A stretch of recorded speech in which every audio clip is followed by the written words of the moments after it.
So ఇక తెలంగాణ రాష్ట్రంలో దాదాపుగా అన్ని ఎన్నికలు కూడా పూర్తవుతూ వచ్చినాయి. సో అసెంబ్లీ ఎన్నికలు అయిపోయినాయి, పార్లమెంట్ ఎన్నికలు అయిపోయినాయి, గ్రాడ్యుయేట్ ఎన్నికలు అయిపోయినాయి, అక్కడక్కడ బై ఎలక్షన్స్ ఉంటే అవి అయిపోయినాయి, సర్పంచ్ ఎన్నికలు అయిపోయినాయి, మున్సిపల్ ఎన్నికలు అయిపోయినాయి. ఏమున్నా జిహెచ్ఎంసీ ఎన్నికలు ఉన్నాయి, కొన్ని అక్కడక్కడ కొన్ని మున్సిపాలిటీలకు సంబంధించిన ఎన్నికలు ఉన్నాయి. అండ్ ఇంకా very very important MPTC ZPTC ఎన్నికలు ఉన్నాయి. సో అవి వాయిదా పడుతూ వచ్చినాయి.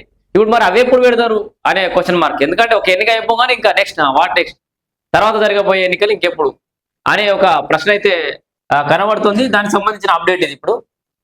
సో ఎంపీటీసీ జెడ్పీటీసీ ఎన్నికలకు సంబంధించిగా ఆల్రెడీ వాట్సాప్ గ్రూప్లలో చక్కర కొడుతుండొచ్చు.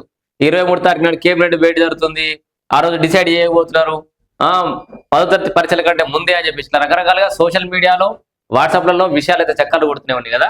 అయితే ఇక పరిషత్ పోర్ అనే ఒక వార్త చూడొచ్చు మనం. ఇక్కడ వచ్చిన తలకాయ రూపం ఏంటంటే 10వ తరగతి పరీక్షలకు ముందా తర్వాత అనే ఒక క్వశ్చన్ మార్క్ ఉంది. తర్జన భర్జనలో సర్కారు 23 కేబినెట్ భేటీలో స్పష్టీకరణ.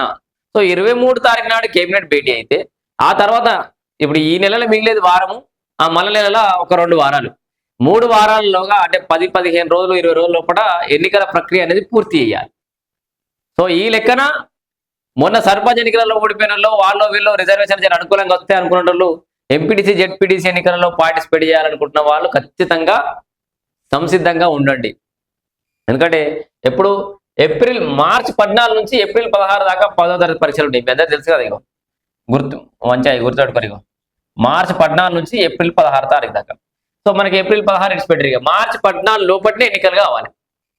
ఆల్రెడీ ఇవాళ ఫిబ్రవరి 18. సో మార్చి 14 తారీఖు లోపల ఎన్నికలు అయిపోవాలి. మరి ఎప్పుడు డిసైడ్ అవుతారు? ఏది ఫిబ్రవరి 23 తారీఖు నాడు. ఈ 23 తారీఖు నుంచి మార్చి 14 తారీఖు మధ్యలో ఎన్నికలు అయిపోవాలి. నోటిఫికేషన్ రావాలి, నామినేషన్లు కావాలి, ప్రచారం కావాలి, ఎన్నికలు కావాలి. మరి అవకాశం ఉందా చూద్దాం. పంచాయతీ మున్సిపల్ ఎన్నికల ఫలితాలు ఇచ్చిన ఉత్సాహంతో పరిషత్ ఎన్నికలు నిర్వహించేందుకు కాంగ్రెస్ ప్రభుత్వం ఆలోచన చేస్తున్నట్టు తెలుస్తోంది. అయితే మార్చి 14 నుంచి 16 వరకు 10వ తరగతి పరీక్షలు జరగనున్న నేపథ్యంలో తర్జన భర్జన పడుతున్నట్లయితే సమాచారం. ఎస్ఎస్సి బోర్డు పరీక్షలకు ముందు ప్రీ ఫైనల్ పరీక్షల నిర్వహణలో ఉపాధ్యాయులు తలమునకలుగా ఉంటారన్న సంగతి తెలిసిందే. అయితే ఇక్కడ మార్చి 14 నుంచి కదా పరీక్షలు అనుకోకూరి, దానికంటే ముందు నుంచే ప్రీ ఫైనల్ ఎగ్జామ్స్ పెడతారు. ఈ టీచర్లు అందరూ విద్యార్థులను సన్నద్ధం చేయాల్సి ఉంటుంది. ఎందుకంటే బోర్డు ఎగ్జామ్స్ ఉంటాయి కాబట్టి స్పెషల్ క్లాసులు, ఎక్స్ట్రా క్లాసులు తీసుకొని వాళ్ళను ఎగ్జామ్స్కి అనుగుణంగా వాళ్ళని సంసిద్ధం చేయాల్సిన అవసరం ఉంటుంది. సో ఇక్కడ క్లియర్గా మరోవైపున మార్చి 15లోగా పరిషత్ ఎన్నికల ప్రక్రియ పూర్తి కాకుంటే ఇక్కడ ఇంకొక హైలైట్ వార్తుంది. అయితే మార్చి 14 తారీఖు లోపల ఎన్నికలు పూర్తి కాకపోతే ఇక్కడ ఉన్నది ఏంటంటే పరిషత్ ఎన్నికల ప్రక్రియ పూర్తి కాకుంటే ప్రస్తుత ఆర్థిక సంవత్సరంలో కేంద్ర ఆర్థిక సంఘం నుంచి రావాల్సిన 450 కోట్లు నిధులు మురిగిపోయే అవకాశం ఉంది. ఇక 10వ తరగతి పరీక్షలు అయిపోయే లోపల స్టార్ట్ అయ్యే లోపల పరిషత్ ఎన్నికలు పూర్తి చేయకపోతే 450 కోట్లు గోవిందా ప్రస్తుత ఆర్థిక సంవత్సరానికి సంబంధించి. అవి రావాలంటే ఈ 10వ తరగతి పరీక్షలకు ముందుగా మన ఎన్నికలు అనేది పూర్తి చేయాలి. మరి ఈ 450 కోట్లది ఏముంది, పిల్లల ఎగ్జామ్స్ ఉన్నాయి కదా, డిస్టర్బ్ అవుతుందిగా అని చెప్పేసి ఆలోచిస్తే ఏప్రిల్ చివరిలో అట్లా ఎన్నికలు జరిగే అవకాశం ఉంది. లేక పరీక్షలు ముగిసిన తర్వాత ఏప్రిల్ నెలలో నిర్వహించాలన్న దానిపై తర్జన భర్జన పడుతున్నట్లు సమాచారం. ఈ నెల 23న సచివాలయంలో సీఎం రేవంత్ రెడ్డి అధ్యక్షతన జరగనున్న రాష్ట్ర మంత్రివర్గ సమావేశంలో దీనిపై స్పష్టత రానుందని ప్రభుత్వ వర్గాలు చెప్తున్నాయి. గ్రామ పంచాయతీ ఎన్నికల్లో కాంగ్రెస్ పార్టీ పరంగా 50% పైగా సీట్లు ఇచ్చింది, మనందరూ తెలిసిందే. పార్టీ పరంగా నిలుచుకుంటూ వచ్చింది. అయితే ఇప్పుడు ఆల్రెడీ బీసీ సంఘాల నాయకులు అందరూ కూడా చెప్తున్నారు, ప్రతి ఎన్నికకు ముందు చెప్తున్నారు, మీరు దీని ఏమంటారు, అధికారికంగా 50% రిజర్వేషన్లు కల్పించిన తర్వాత ఎన్నికలు పోవాలని వాళ్ళు చెప్తున్నారు, వీళ్ళు పోతూనే ఉన్నారు. ఇక్కడ పంచాయతీ ఎన్నికల ఫలితాలు ఇచ్చిన ఉత్సాహంతో మున్సిపల్ ఎన్నికల ప్రక్రియను కూడా ప్రభుత్వం పూర్తి చేసింది. ఈ ఎన్నికల్లో కూడా బీసీలకు పార్టీ పరంగా 50% పైగా సీట్లు ఇచ్చిన కాంగ్రెస్ పార్టీ 80% పైగా మున్సిపాలిటీలను కైవసం చేసుకుంది.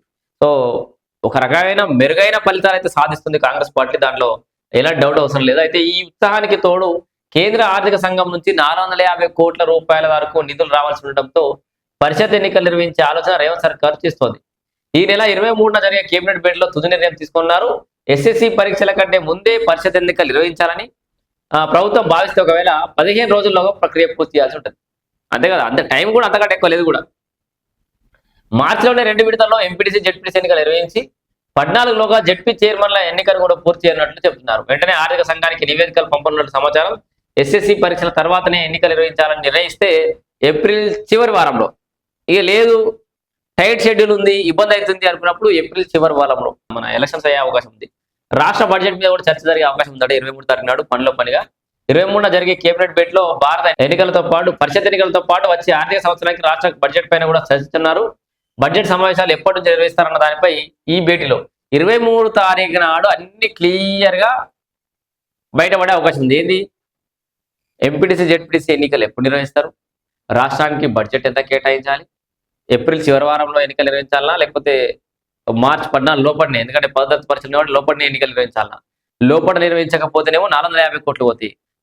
450 కోట్లది ఏముంది, పిల్లలు ఇబ్బంది పడతారంటేమో తర్వాత ఏప్రిల్లో ఎన్నికలు జరిగే అవకాశం ఉంది. ఓవరాల్ గా ఈ పరిషత్ ఎన్నికల పోరుకు సంబంధించి 23 తారీఖు నాడు సాయంత్రం దాకా ఆగితే మంచిది.